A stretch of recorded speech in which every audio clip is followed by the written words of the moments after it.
Welcome to my new video. तो इसमें हम देखेंगे कि ऑब्जेक्ट ओरिएंटेड प्रोग्रामिंग क्या होती है। ऑब्जेक्ट ओरिएंटेड प्रोग्रामिंग का ये पहला लेक्चर है, ठीक है। और क्लास क्या होती है ये भी हम देखेंगे, ये भी जानेंगे। ऑब्जेक्ट ओरिएंटेड प्रोग्रामिंग एक प्रोग्रामिंग टेक्निक है, ठीक है। जिन लोगों को ये गलतफहमी है कि ऑब्जेक्ट ओरिएंटेड प्रोग्रामिंग एक प्रोग्रामिंग लैंग्वेज है, उनकी गलतफहमी मैं दूर करूँ कि ये प्रोग्रामिंग टेक्निक है, ठीक है। ये क्लास की फाइल मैंने बनाई है, क्लास के नाम से पीडीएफ फाइल है। इसका लिंक मैं आपको डिस्क्रिप्शन में दे दूंगा, वहाँ से आप उसको डाउनलोड करके आसानी से रीड कर सकते हैं या ऑनलाइन भी आप उसको रीड कर सकते हैं, ठीक है। गूगल ड्राइव लिंक होगा ये। पहले हम पढ़ते हैं OOP. OOP stand for object oriented programming. It is a programming technique not a programming language, ठीक है। इसमें भी ये कह रहा है कि प्रोग्रामिंग टेक्निक है, ये प्रोग्रामिंग लैंग्वेज नहीं है। ये प्रोग्रामिंग टेक्निक सी में भी यूज़ होती है, सी प्लस प्लस में भी यूज़ होती है, सी शार्प में भी यूज़ होती है, जावास्क्रिप्ट में भी यूज़ होती है और पीएचपी में भी यूज़ होती है। और भी काफ़ी सारी लैंग्वेजेज हैं जिसमें यूज़ होती है, लेकिन हर किसी में नहीं होती, ठीक है। ये एक टेक्निक है। ये टेक्निक इसलिए बनाई गई है ताकि हम शॉर्ट से शॉर्ट फॉर्म को ना मतलब कि अचीव करें और ना सिंप्लीफाई करें प्रोग्राम्स को, ठीक है। फिर अगला अगला पॉइंट पढ़ते हैं हम। Program are written on the basis of objects. कि जितने भी सारे प्रोग्राम हैं वो सारे ऑब्जेक्ट्स के ऊपर बेस करते हैं, इसीलिए तो इसको हम ऑब्जेक्ट ओरिएंटेड प्रोग्रामिंग करते हैं। अब ऑब्जेक्ट्स क्या होते हैं, ऑब्जेक्ट्स मैं आपको बताता हूँ कि ऑब्जेक्ट्स क्या होते हैं। ये आगे जाके एक और पॉइंट आएगा, ठीक है। उसकी डिफाइन आगे जाके आएगी, मैं आपको बताता हूँ। इसके बाद आती है क्लास। ऑब्जेक्ट ओरिएंटेड प्रोग्रामिंग में हम क्लास बनाते हैं। हमने जो कुछ करना है हमने क्लास की मदद से करना है, ठीक है। ताकि हम ना अपना जो मेन फंक्शन होता है ना, हमारा इंट मेन का फंक्शन जो होता है, हम उसको ख़राब ना करें। हम जो कुछ भी हमने ना करना है ना, हरकतें जो हमने करनी है प्रोग्रामिंग की, जो भी हमने मतलब कि पंगे पुंगे लेने हैं या भी कोई कुछ भी करना है, हमने क्लास के अंदर करना है, ठीक है। अगर हमने कुछ भी उल्टी सीधी प्रोग्रामिंग करनी है, क्लास के अंदर करनी है। हमने अपना मेन फंक्शन बिल्कुल साफ नीट एंड क्लीन रखना है। अब क्लास में क्या होता है, क्लास क्या है, class is a combined form of structure and function in program, ठीक है। तो कह रहे हैं क्लास एक कंबाइंड फॉर्म होती है स्ट्रक्चर और फंक्शन की। क्लास के अंदर मतलब कि जो काम करता है स्ट्रक्चर और जो काम करता था फंक्शन। स्ट्रक्चर क्या काम करता था, प्रोग्रामर ऑन डेटा टाइप बनाता था स्ट्रक्चर, ठीक है। And their function function their on function बनाता था। कौन बनाता था, फंक्शन बनाता था। आर रिटन इन इट वगैरह इसके अंदर लिखे जाते हैं। ज़रूरी नहीं कि आप फंक्शन भी लाजमी लिखें, ये हम क्वेश्चन के ऊपर डिपेंड करता है। अगर उसने कहा हुआ है क्वेश्चन में, ठीक है, टेस्ट लेने वाले ने या फिर किसी पेपर बनाने वाले ने, कि क्वेश्चन के अंदर आपने क्लास के अंदर आपने फंक्शन डिक्लेयर करना है, फंक्शन बना के आपने आगे वर्क करना पड़ा, तो हमें फंक्शन बनाना पड़ेगा। ये तो बस हमें फिर अपना अपनी ओन डाटा टाइप बनाएंगे क्लास के अंदर भी हम, और बाकी स्ट्रक्चर जैसा काम करेंगे। अगर वो कहेगा कि फंक्शन भी बनाओ तो फिर हमें फंक्शन भी उसके अंदर बनाना पड़ेगा क्लास के अंदर, ठीक है। वो हमारा अपना फंक्शन होगा, जैसे बाकी फंक्शन हम बनाते हैं। बाकी फंक्शन तो हम इंट मेन से पहले लिखते थे ना, इधर भी हम इंट मेन से पहले लिखेंगे लेकिन क्लास के अंदर लिखेंगे। फिर अगला पॉइंट है it use access specifier. Access specifier क्या होते हैं, जो नाम दिए हुए हैं, तीन तरह के होते हैं। एक्सेस स्पेसिफायर होते हैं पब्लिक, एक एक होता है प्राइवेट और एक होते हैं प्रोटेक्टिव, ठीक है। तीन तरह के होते हैं ये होते क्या है, ये असल में है ना, एक्सेस स्पेसिफायर ये वो चीज़ है कि हम किस तरह का डाटा एक्सेस कर सकते हैं। ये असल में डाटा के लिए होते हैं कि क्लास में किस तरह का डाटा है और किस तरह का डाटा लोग एक्सेस कर सकते हैं, ठीक है। पब्लिक में डाटा वो डाटा होता है जो हर कोई एक्सेस कर सकता है, हर कोई मतलब कि अब ये देखें कि आपका नाम है, एक आपने ना क्लास में अपना नाम शो करवा दिया कि मेरा नाम अब्दुल, है, ठीक है। मेरा नाम अली है, मेरा नाम अहमद है। अब हर कोई इसको एक्सेस कर सकता है, कोई भी किसी से पूछ सकता है यार इस लड़के का नाम क्या है, तो हम बता देंगे यार वो इसका नाम अली है, इसका नाम अहमद है, ठीक है। तो ये हो गया डाटा पब्लिक। अब कुछ नाम होते हैं कि जिसको हम सिर्फ प्राइवेट रखते हैं, जो हम किसी लोगों को, बहुत कम लोगों को बताते हैं। जैसे कि हमने एक टीचर ने बता दिया कि मुझे मेरा ये फेवरेट स्टूडेंट है किसी दूसरे टीचर को, बस। अब वो दो टीचर्स को पता है कि ये इनका इसका फेवरेट स्टूडेंट कौन सा है, ये रहा, ठीक है। ये वाला फेवरेट स्टूडेंट इस टीचर का है, बस। अब दो या तीन टीचर्स को पता है, ठीक है। फिर उसके अलावा एक ऐसा प्रोटेक्ट सा डाटा होता है जिसको जो सिर्फ हमारे लिए होता है, जो सिर्फ एक ही पर्सन के पास होता है। जैसे कि अब कि मुझे, जैसे कि ये आप ये कर लें कि मेरे पास कितनी पेंसिल्स हैं या मेरे पास कितने पेन हैं, ये सिर्फ मुझे पता है, ठीक है। और बाकी क्लास में पूरी दुनिया में किसी को नहीं पता कि मेरे पास कितने पेन हैं, क्योंकि किसी ने मेरा डाटा चेक ही नहीं किया उसके मुताबिक। ये वो डाटा होगा प्रोटेक्टेड। और बाय डिफ़ॉल्ट जो डाटा होता है क्लास के अंदर वो प्राइवेट होता है, ठीक है। इसलिए इसको पब्लिक करके हमें लिखना पड़ता है ताकि हर कोई इसको एक्सेस कर सके। अगर हमने प्राइवेट डाटा रखना है तब फिर कुछ लोग ही इसको एक्सेस कर पाएंगे, वो भी आगे। एक्सेस स्पेसिफायर का एक अलग से टॉपिक है, इसको मैं एक्सप्लेन करूँगा आपको नेक्स्ट वीडियो में। फिर अगले पॉइंट की तरफ आते हैं। Class is created before the main function. Main function से पहले क्लास क्रिएट की जाती है। Object is declared in class. ये ऑब्जेक्ट के अंदर, क्लास के अंदर ऑब्जेक्ट डिक्लेयर होता है, ठीक है। अब इस क्लास के ना सिंटैक्स की तरफ आते हैं।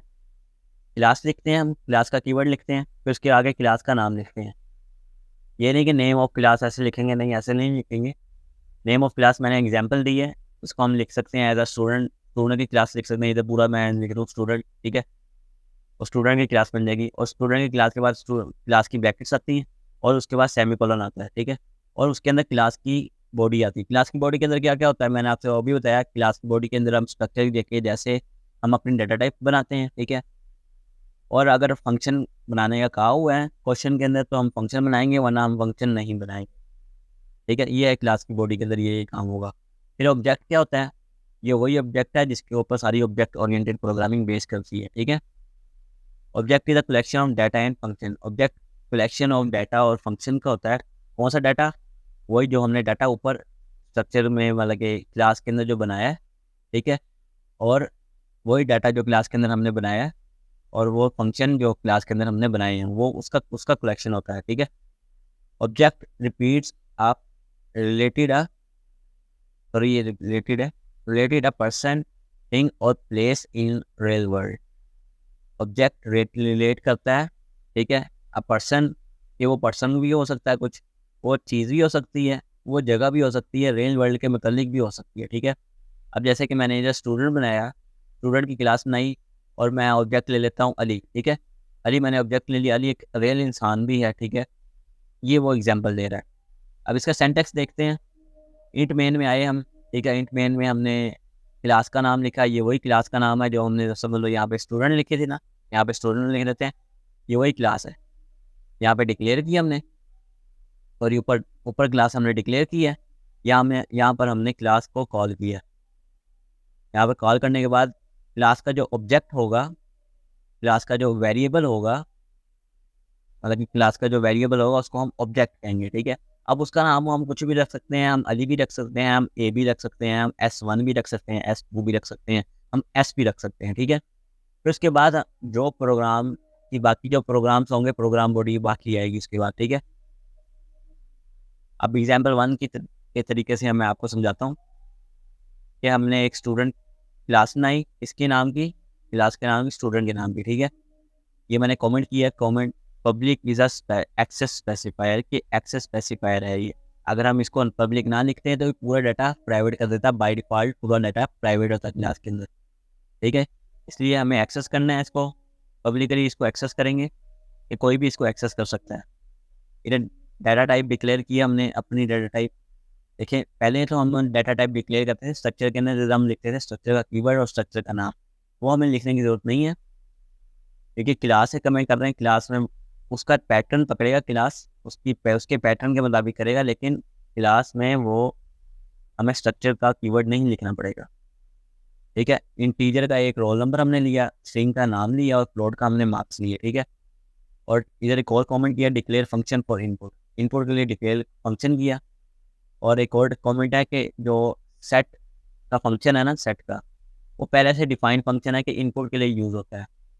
वैसे कोई और भी हम दे सकते हैं, लेकिन अब उन्होंने पहले से डिफ़ाइन किया हुआ है, तो हम भी ये डिफ़ाइन कर देंगे, हमारे लिए और आसानी हो जाएगी।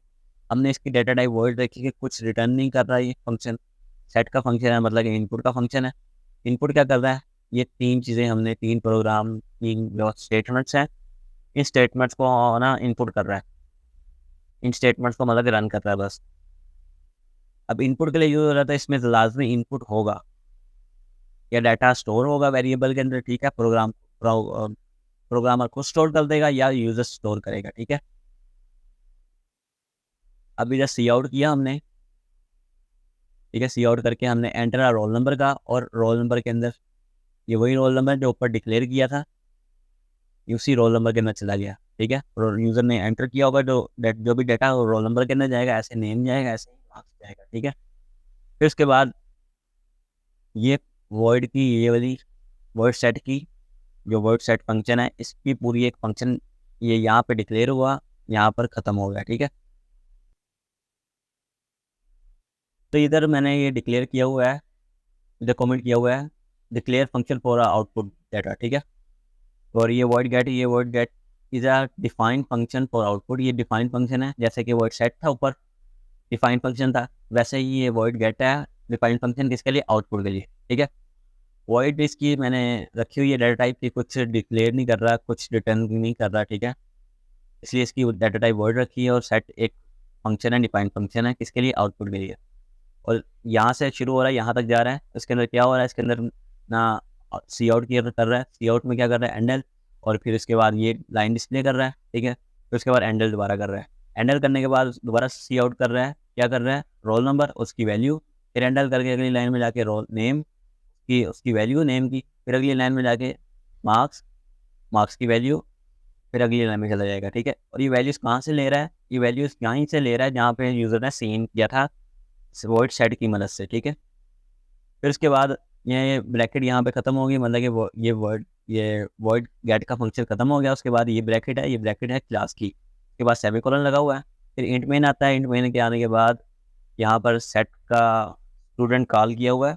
ठीक है, स्टूडेंट की क्लास जो है, क्लास का नाम जो है स्टूडेंट है, उसको कॉल किया। उसके बाद हमने इधर ऑब्जेक्ट डिक्लेयर किया स्टूडेंट का, ऑब्जेक्ट डिक्लेयर करने के बाद हमने एस डॉट सेट किया, ऑब्जेक्ट की मदद से हमने जो फंक्शन है सेट का वो डिक्लेयर किया। फंक्शन में हमने ये इनपुट किए 3, फिर उसके बाद वर्ड गेट का फंक्शन कॉल किया एस की मदद से, ऑब्जेक्ट की मदद से एस डॉट गेट में।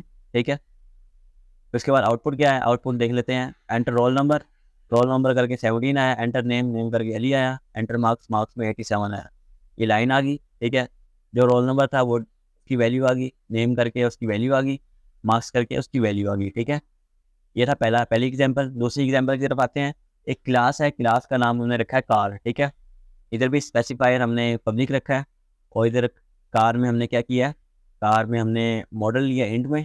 ठीक है, इसमें नेम का वेरिएबल लिया स्ट्रिंग में, और प्राइस का वेरिएबल लिया है लॉन्ग इंट में। लॉन्ग इंट में क्यों लिया, क्योंकि कार है, कार की प्राइस ज़्यादा होती है हमेशा। ठीक है, तो इंट में वैल्यू पूरी नहीं आती, इंट में इंट लेता है 4 बाइट्स। ठीक है, C++ में तो 4 बाइट्स में इतना डाटा नहीं आएगा कि इतनी बड़ी वैल्यू आ जाए, इसलिए हमें लॉन्ग इंट लेना पड़ा ताकि हमें 8 बाइट तक डाटा मिले।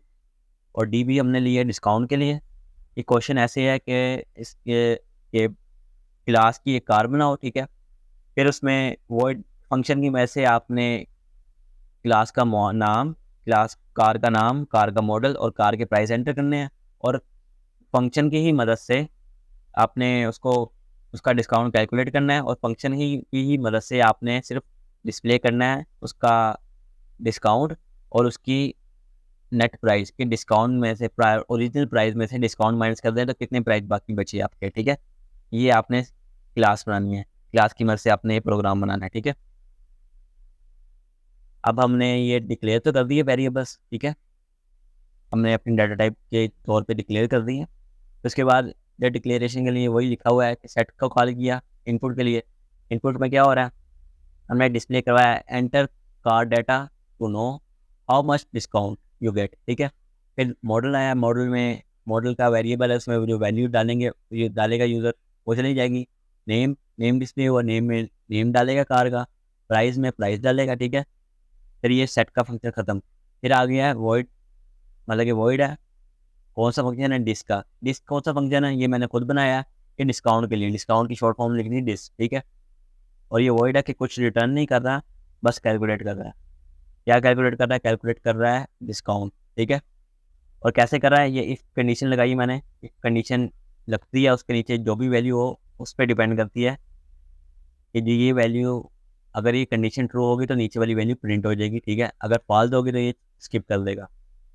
तो ये पहली क्या है, price greater than 50,000 and price less than is equal to 1 lakh. अगर ये कंडीशन ट्रू होगी तो ये डिस्काउंट का ये चलेगा फार्मूला, ठीक है। डी के अंदर कौन सी जाएगी वैल्यू, ये वैल्यू जाएगी, ये डिस्काउंट का फार्मूला है। ठीक। ये डिस्काउंट में हम ये यहाँ पे लिखते हैं वो परसेंटेज, जो परसेंटेज हमें चाहिए, ठीक है। और किस चीज़ में से परसेंटेज निकालनी है हमने, वो हम यहाँ पे लिखेंगे और डिवाइड कर देंगे 100 पे, ठीक है। और बीच में मल्टीप्लाई का साइन, यह है डिस्काउंट का फार्मूला। ये इस कंडीशन पे हम 5% डिस्काउंट दे रहे हैं, इस कंडीशन में 7%, इस कंडीशन में 9%, इस कंडीशन में 13, और इस कंडीशन में 15, और इस कंडीशन में 17, ठीक है। फिफ्थ कंडीशन वो कंडीशन होती है कि कोई एक ट्रू होती है, ठीक है। जितनी भी स्टेटमेंट लिख दो ना, इनमें से कोई एक ही कंडीशन ट्रू होगी, बाकी सारी फॉल्स कर देगा। उसके बाद ये वही कमेंट किया होगा कि वॉइड गेट का फंक्शन जो यूज़र डिफाइन फंक्शन होता है, ठीक है, डिफाइन फंक्शन होता है, पहले से डिफाइन होता है, कि भी वॉइड कर दी कि कोई कुछ रिटर्न नहीं कर रहा, बस गेट का फंक्शन है, डिस्प्ले करवाएगा, बस क्या डिस्प्ले करवाएगा, एंडल करके ये लाइन डिस्प्ले करवाएगा, उसके बाद एंडल कर देगा, फिर उसके बाद डिस्काउंट डिस्प्ले करवाएगा, और डिस्काउंट की वैल्यू, ये वैल्यू कहाँ से लेगा, जिस जो सी कंडीशन ट्रू होगी उसकी उसकी वैल्यू जाएगी डी के अंदर, ठीक है। बाकी सारी फॉल्स हो जाएंगी, कोई एक ट्रू होगी इसमें से। उसके बाद नेट प्राइस में आके प्राइस में माइनस डी कर दिया मैंने, क्योंकि नेट प्राइस वही होते हैं कि जो प्राइस में से ना डिस्काउंट प्राइस निकाल दो तो बाकी जितने प्राइस बचे वो नेट प्राइस होते हैं, ठीक है। उसके बाद ये वर्ड का फंक्शन, वर्ड गेट का फंक्शन खत्म हो गया। उसके बाद ये क्लास की ब्रैकेट है, क्लास की ब्रैकेट के बाद सेमीकोलन, उसके बाद मेन फंक्शन में आगे हमने क्लास का नाम कॉल किया, ठीक है। उसके बाद उसका एक हमने ऑब्जेक्ट बनाया, ऑब्जेक्ट बना के हमने सेट का फंक्शन कॉल किया, फिर हमने डिस्काउंट का फंक्शन कॉल किया। अगर हमने डिस्काउंट का फंक्शन कॉल नहीं करेंगे तो कैलकुलेट ही नहीं कर पाएगा, उसको डी की वैल्यू मिलेगी ही नहीं, क्योंकि डी की वैल्यू कैलकुलेट तो डिस्काउंट के फंक्शन के अंदर हो रही है ना, ये देखें डिस्काउंट के फंक्शन के अंदर डी की वैल्यू कैलकुलेट हो रही है। कोई एक कंडीशन ट्रू होगी तो डिस्काउंट को वो वैल्यू मिलेगी, डी को वो वैल्यू मिलेगी जो फार्मूला लिखा होगा, ठीक है। वो कंडीशन के मुताबिक फार्मूला लिखा होगा, जो कंडीशन एक ट्रू होगी फिर फार्मूला वो चलेगा, फार्मूला चलने के बाद वैल्यू मिलेगी डी को। जब तक डी को वैल्यू नहीं मिलेगी तब तक वो वॉइड गेट में डी की वैल्यू 0 रखेगा, डी की वैल्यू 0 ही डिफॉल्ट दिखाएगा वॉइड ये डेफ C++ में, ठीक है। और प्राइस में 0 माइनस करके प्राइस की वैल्यू दे देगा बस। अब आउटपुट की तरफ आते हैं। इधर हमने इधर पहले लाइन चली ये वाली, ठीक है, ये 2 लाइनें चली, मॉडल लिखा 2024, नेम लिखा टेस्ला, और प्राइस लिखे 9 करोड़ 87 लाख, ठीक है। अब इतनी बड़ी वैल्यू अगर मैं सिर्फ इंट में करता तो इंट में इतनी बड़ी वैल्यू नहीं आती, इसीलिए ये लॉन्ग इंट लिया मैंने ताकि बड़ी वैल्यू इसमें आ जाए। उसके बाद लाइन डिस्प्ले हुई, लाइन डिस्प्ले होने के बाद इधर डिस्काउंट डिस्प्ले कर दिया, उसने कैलकुलेट कर दिया, क्योंकि इतनी बड़ी वैल्यू है तो सबसे बड़ा डिस्काउंट उसको मिला होगा। इतनी बड़ी वैल्यू पे ये सबसे बड़ा डिस्काउंट 5 लाख से ग्रेटर कितना मिल रहा है, 17%। तो 9 करोड़ 87 लाख को डिस्काउंट मिल रहा है 1 करोड़ 67 लाख 89 78 थाउजेंड, ठीक है, 79,000।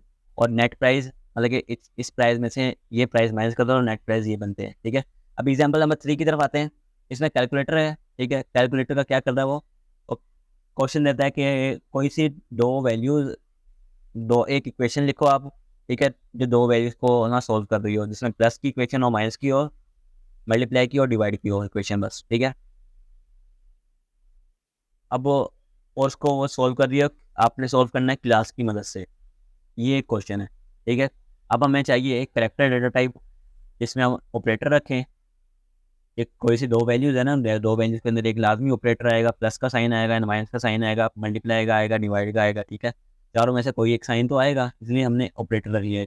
फिर हमने लॉन्ग डबल इसलिए ले लिया कि हमें नहीं पता कि वैल्यू वो डेसिमल वैल्यू पुट करेगा या फिर इंटीजर वैल्यू पुट करेगा, इसलिए हमने लॉन्ग डबल का एक N1 वेरिएबल ले लिया और लॉन्ग टू का N2 वेरिएबल ले लिया कि पहली वैल्यू जो जाएगी वो N1 में चली जाएगी, दूसरी वैल्यू N2 में चली जाएगी। फिर हमने इधर N एक वो कर दिया, N भी एक हमने इंटीजर वेरिएबल ले लिया। फिर हमने वॉइड साइड के अंदर क्या किया, इधर डिस्प्ले किया and welcome to my calculator.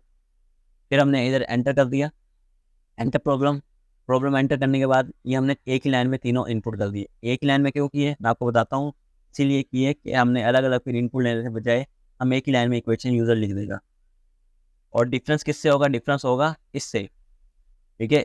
ये भी N1 भी और N2 भी लॉन्ग एक ही डेटा टाइप रखते हैं, लेकिन डिफरेंस कौन रखता है, ये ओ है ऑपरेटर। तो ऑपरेटर दो इक्वेशन है, आप समझ लें 55 -1, ठीक है। अब जब ऑपरेटर आ गए दरमियान में, ऑपरेटर से जितनी भी वैल्यू होगी ना, ऑपरेटर से माइनस हो चला जाएगा। ऑपरेटर के अंदर ऑपरेटर से पहले जितनी भी बड़ी वैल्यू नंबर होगा वो सारा जाएगा N1 में, और ऑपरेटर के बाद जितना भी बड़ा ये छोटा नंबर होगा वो जाएगा N2 में। डिफरेंस होगा ऑपरेटर की मदद से, इसलिए एक ही लाइन में मैंने लिख दिया। फिर उसके बाद हमने एक और फंक्शन बनाया वॉइड, कि कुछ रिटर्न नहीं कर रहा ये फंक्शन, कॉल का मतलब कैलकुलेट की शॉर्ट फॉर्म मैंने लिख दी, ठीक है। फिर उसके अंदर मैंने ये ब्रैकेट्स लगा के इस कंडीशन को मैंने मतलब कि डिफरेंस के लिए बताया कि ये ब्रैकेट से डिफरेंट है। इधर मैंने कंडीशन लगा दी कि जो ऑपरेटर है इफ़ कंडीशन लगा दी, इफ़ कंडीशन वही कोई एक ट्रू करेगा, ठीक है, बाकी सारी फॉल्स कर देगा, जो एक ट्रू करेगा बाकी उसके अलावा सारी फॉल्स कर देगा। सी आउट कर रहा है, डिस्प्ले कर रहा है रिजल्ट, और रिजल्ट के बाद वैल्यू किसकी डिस्प्ले कर रहा है, अगर ऑपरेटर प्लस का है तो वैल्यू डिस्प्ले कर देगा n1 प्लस n2 की, ठीक है। उसके साथ अगर माइनस का तो n1 माइनस n2 की वैल्यू डिस्प्ले कर देगा, मल्टीप्लाई अगर मल्टीप्लाई कर देगा, डिवाइड करो डिवाइड करके कर देगा, ठीक है। उसके बाद वॉइड गेट का मैंने इधर फंक्शन नहीं किया, क्योंकि वैल्यू ही हमें इसमें मिल रही है तो हमें वॉइड गेट का करने का जरूरत नहीं है। इधर हम इंट में मैं कैलकुलेटर का नाम लिखा, मतलब क्लास का नाम लिखा कैलकुलेटर। फिर उसके बाद हमने ऑब्जेक्ट डिक्लेयर किया, उसके बाद हमने इंट n1 डिक्लेयर किया, ऊपर भी वैसे कर दिया था, चलो इधर भी कर दिया, कोई बात नहीं। इधर मैंने इधर लिख दिया वाइल लूप मैंने क्यों लगाया, हम तो कैलकुलेट करेंगे तो हम एक इक्वेशन कैलकुलेट कर देंगे, अगर हमें चाहिए कि हम बार बार कैलकुलेट करें तो हमें लूप लगाना पड़ता है बार बार एक चीज़ को चलाने के लिए। तो वाइल इधर मैंने पुट कर दिया, वाइल पुट करने के बाद n इज इक्वल टू 1 कर दिया कि n जब तक 1 रहेगा तब तक ये लूप चलेगा। ये लूप यहाँ से शुरू हो रहा है और यहाँ तक जा रहा है। लूप के अंदर क्या हो रहा है कि जो ऑब्जेक्ट है ऑब्जेक्ट का सेट कॉल हो रहा है, ठीक है, ऑब्जेक्ट की मदद से कैलकुलेट हो रहा है। उसके बाद कैलकुलेट होने के बाद लाइन चल रही है, प्रेस 1 टू सॉल्व मोर और प्रेस 0 टू एग्जिट, ठीक है। तो इसके बाद एंटर करवा रहा है नंबर किसके अंदर, एन के अंदर। एन के अंदर जब वो अगर 1 प्रेस कर देगा यूज़र तो ये लाइन डिस्प्ले होगी, लाइन डिस्प्ले होने के बाद यहाँ से लूप से बाहर निकलेगा, मतलब कि यहाँ पर दोबारा ऊपर जाएगा, ऊपर जाके दोबारा चेक करेगा एन के अंदर वैल्यू अगर उस यूज़र ने 1 पुट कर दी तो दोबारा चलेगा ये। फिर आके यहाँ तक चलने के बाद दोबारा इनपुट होगा, इनपुट लेगा, इनपुट लेने के बाद दोबारा यूज़र से वैल्यू पूछेगा, अगर वैल्यू 0 होगी, 0 इनपुट इस बार इनपुट कर दी यूज़र ने, तो वापस ये लाइन चलेगी, लाइन चलने के बाद वापस ऊपर जाएगा, ऊपर जाके कंडीशन चेक करेगा, कंडीशन पास तो यहाँ से एग्जिट कर देगा, और ये यहाँ पे आगे कोई स्टेटमेंट नहीं लिखी हुई तो रिटर्न 0 करके इस प्रोग्राम से बाहर निकल जाएगा। और आउटपुट क्या आएगा हमारे पास, आउटपुट आएगा welcome to my calculator enter problem. ये देखें, ये मैंने जितनी भी बड़ी वैल्यू लिखी, ठीक है, जितनी भी बड़ी वैल्यू लिखी है मैंने उसके दरमियान में मैंने ऑपरेटर लगा दिया। फिर मैंने लिखी दूसरी छोटी वैल्यू एक, इधर तीन मैंने बेस की वैल्यू लिखी, इधर मैंने 2 की लिखी, ठीक है। तो ये डिफरेंस किससे हो रहा है, ऑपरेटर से हो रहा है। और आंसर देखें, इसको कैलकुलेट करके देखें तो आंसर ये आएगा। उसके बाद ये लाइन चली है, उसके बाद इनपुट लिया उसने, इनपुट में उसने यूज़र ने पुट कर दिया 1 जब पुट किया तो लाइन डिस्प्ले होने के बाद दोबारा ये चला वेलकम टू माई कंप्यूटर, ये प्रॉब्लम लिखी, प्रॉब्लम का आंसर आया। उसके बाद दोबारा उसने वैल्यू पूछी, ये अगर और सॉल्व करना है तो 1 पुट करो, नहीं तो 0 पुट करके एग्जिट कर दो। उसने यूज़र ने 1 पुट कर दिया तो उसने और ये दोबारा डिस्प्ले करवा के इसने दोबारा इक्वेशन लिखी, यूज़र ने इक्वेशन लिखने के बाद सॉल्व हुई इक्वेशन, उसने दोबारा ये लाइन शो करवाई। इस बार यूज़र ने 0 पुट कर दिया तो प्रोग्राम से एग्जिट कर गया। ये वो लाइन है जो बार बार शो हो रही है, ठीक है, और ये प्रोग्राम की लाइन्स आती हैं, ये डिफ़ॉल्ट लाइन है प्रोग्राम की, ठीक है। अब हम जाते हैं प्रोग्रामिंग फेज़ की तरफ। ये पहले से लिख के रखे हुए हैं मैंने सारे प्रोग्राम, इसको मैं आगे करके आपको बस रन करके दिखा देता हूँ।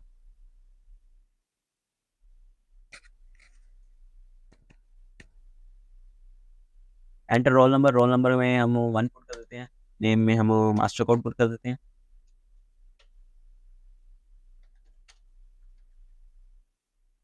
ठीक है। और मार्क्स में हम 99 पुट कर देते हैं। ये देखें, जो चीज़ हमने पुट की वही चीज़ दिखा दी। इसकी मदद से हमने क्लास की मदद से काम किया है, और इंट मेन में हमने सिर्फ ये 3 सेंटेंस लिखे थे। इसीलिए हम क्लास की यूज़ करते हैं कि जो कुछ हमने गंदा मंदा काम करना है, बड़ा सारा काम करना है, वो हम क्लास के अंदर करें। इंट मेन हम अपनी क्लियर रखें। अब हम एग्जाम्पल नंबर 2 की तरफ आते हैं। एग्जाम्पल नंबर 2 रन करके देखते हैं।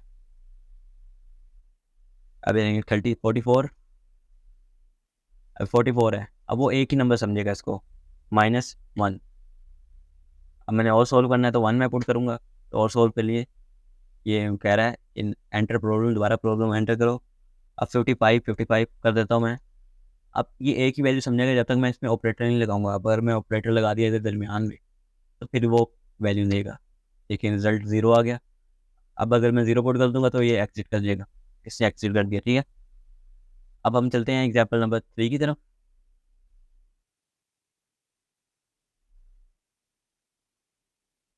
वगैरह enter car detail to know how much discount you get. अब मैं मॉडल लिख देता हूँ 2024, इधर में मैं टेस्ला लिख देता हूँ, टेस्ला लिख दिया मैंने।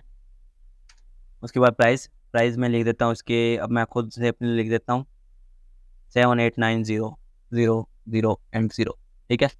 अभी 7 लाख हो गया, ये भी मैक्सिमम प्राइस है कंडीशन के मुताबिक। तो इसका डिस्काउंट देख लें, इसका डिस्काउंट ये बना है और इसके नेट प्राइस ये बने, डिस्काउंट में से, इसमें से नेट टोटल प्राइस में से डिस्काउंट प्राइस माइनस कर देते हैं और नेट प्राइस ये बने, ठीक है। अब ये 3 प्रोग्राम थे। ऐसे ही बड़े बड़े प्रोग्राम्स आते हैं ऑब्जेक्ट ओरिएंटेड प्रोग्रामिंग के अंदर, और बड़ी बड़ी स्टेटमेंट्स होती हैं।